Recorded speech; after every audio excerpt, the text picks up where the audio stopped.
नमस्कार दोस्तों, स्वागत है आपका हमारे channel amazing tech pioneer Hindi पर। आज का टॉपिक बहुत ही खास और इंटरेस्टिंग है, जनरेशंस। हम सब किसी न किसी जनरेशन से बिलोंग करते हैं और इसी वजह से हमारी सोच, हमारी हैबिट्स और हमारा लाइफस्टाइल अलग अलग होता है। आपने नोटिस किया होगा कि दादा दादी और नाना नानी को ओल्ड वेज ज़्यादा पसंद है, मम्मी पापा प्रैक्टिकल सोच रखते हैं और हम यंग लोग टेक्नोलॉजी और सोशल मीडिया में ज़्यादा एक्टिव हैं। ये पर क्यों होता है? इसका जवाब है जनरेशंस।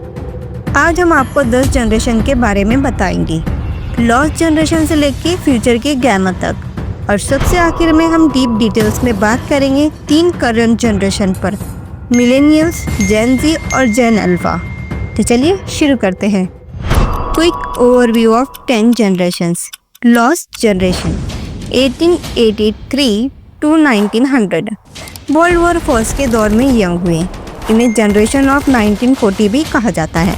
स्ट्रगल्स, पुअर्टी और वार्स ने इनकी लाइफ को टफ बना दिया। Greatest generation 1901 to 1927 world war second में लड़े और दुनिया को दोबारा बिल्ड किया। हार्डवर्क, सेक्रीफाइस और पैट्रियोटिज्म इनके सिंबल हैं। इन्हें गोल्डन जनरेशन भी कहा जाता है। बेबी बूमर्स 1946 टू 1964 इन्हें बेबी बूमर्स इसलिए कहा गया है क्योंकि वर्ल्ड वॉर सेकेंड के बाद अचानक बहुत ज़्यादा बच्चे पैदा हुए। ये लोग डिसिप्लिन, हार्ड वर्क और जॉब सिक्योरिटी को बहुत इम्पोर्टेंस देते थे। टेक्नोलॉजी इनके दौर में नहीं थी, लेकिन इस जनरेशन ने इंडस्ट्री, पॉलिटिक्स और कल्चर को मजबूत शेप दिया। जनरेशन एक्स 1965 टू 1980 इन्हें मिडिल चाइल्ड जनरेशन भी कहा जाता है क्योंकि ये बूमर्स और मिलेनियल्स के बीच आते हैं। इस जनरेशन ने लैंडलाइन फ़ोन से लेकर इंटरनेट तक का सफ़र देखा है। ये जनरेशन इंडिपेंडेंट, प्रैक्टिकल और थोड़ा स्केप्टिकल नेचर रखते हैं। इन्हें लैचकी किड्स भी कहा गया है क्योंकि बहुत से बच्चे अकेले घर पर रहते थे जब पेरेंट्स काम पर जाते थे। मिलेनियल्स और जनरेशन वाई 1981 टू 1996 ये जनरेशन इंटरनेट, कंप्यूटर्स और मोबाइल फ़ोन के साथ ग्रो हुए। ये जनरेशन कैरियर ओरिएंटेड, एम्बिशियस और सोशली कॉन्शियस है। सोशल मीडिया रिवॉल्यूशन इन्होंने ही शुरू किया। जनरेशन जेड 1997 टू 2012 ये जनरेशन स्मार्टफोन्स और हाई स्पीड इंटरनेट के साथ पैदा हुई है। फास्ट लर्निंग है, क्रिएटिव है, लेकिन अटेंशन स्पैन छोटा होता है। इन्फ्लुएंसर्स, यूट्यूब, रील्स इनकी आइडेंटिटी है। जनरेशन अल्फा 2013 टू 2025 ये पहली जनरेशन है जो पूरी तरह 21वीं सदी में पैदा हुई है। इन्हें डिजिटल नेटिव भी कहा जाता है क्योंकि ये मोबाइल, टैबलेट, इंटरनेट और एआई के बीच बड़े हो रहे हैं। Social media, online learning, gaming और एआई इनके लाइफस्टाइल का हिस्सा है। एक्सपर्ट मानते हैं कि ये जनरेशन फ्यूचर में सबसे ज़्यादा टेक सावी और ग्लोबली कनेक्टेड होगी।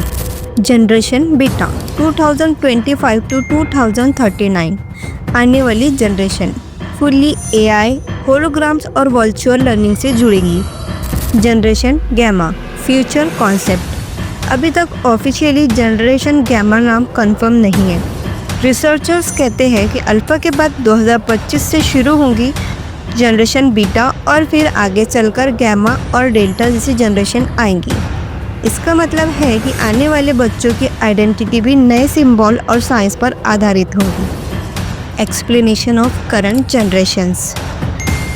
नंबर 1, मिलेनियल्स और जनरेशन वाई 1981 टू 1996 मिलेनियल्स को ब्रिज जनरेशन कहा जाता है क्योंकि इन्होंने पुरानी वैल्यूज भी देखी है और मॉडर्न टेक्नोलॉजी भी।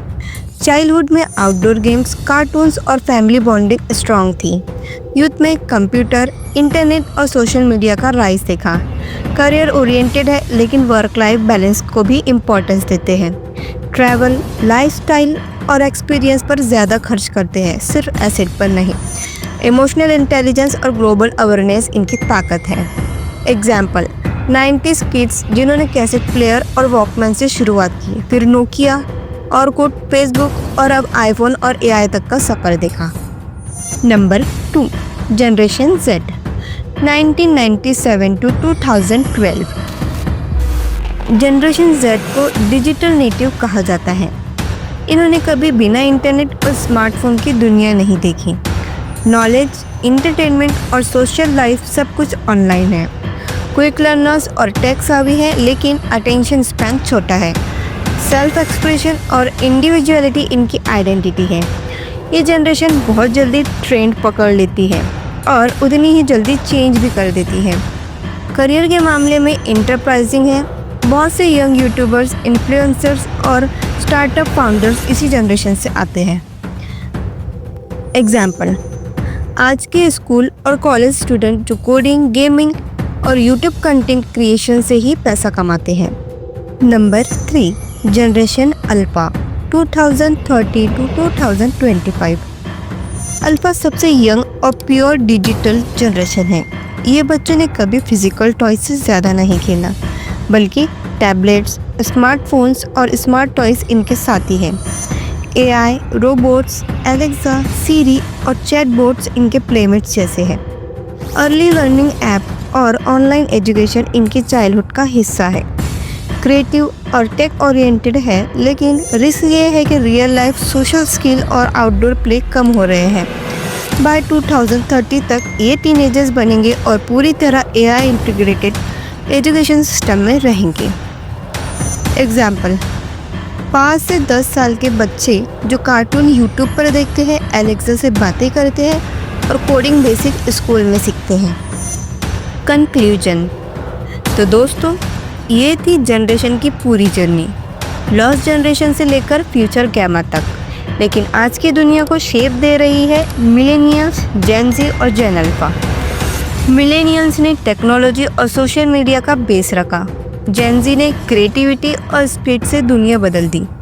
और अब जेन अल्फा हमें फ्यूचर की झलक दिखा रही है, जहां AI, रोबोटिक्स और डिजिटल लाइफ ही नॉर्मल होगा। हर जनरेशन अपने समय का रिफ्लेक्शन है। ओल्ड जनरेशन हमें वैल्यूज़ और पेशेंस सिखाती है। मिलेनियल्स बैलेंस और अडेप्टेबिलिटी सिखाती है और यंग जनरेशन क्रिएटिविटी और टेक्नोलॉजी सिखाती है। हमें चाहिए कि हम एक दूसरे से सीखें और साथ मिलकर एक बेटर फ्यूचर बनाएं। अगर आपको ये वीडियो इन्फॉर्मेटिव लगी तो लाइक कीजिए, शेयर कीजिए और सब्सक्राइब ज़रूर करें। तो मिलते हैं अगली वीडियो में एक नए टॉपिक के साथ। अगर आपको ऐसे ही कोई और जनरेशन के बारे में जानना है तो हमें कमेंट करके ज़रूर बताइए।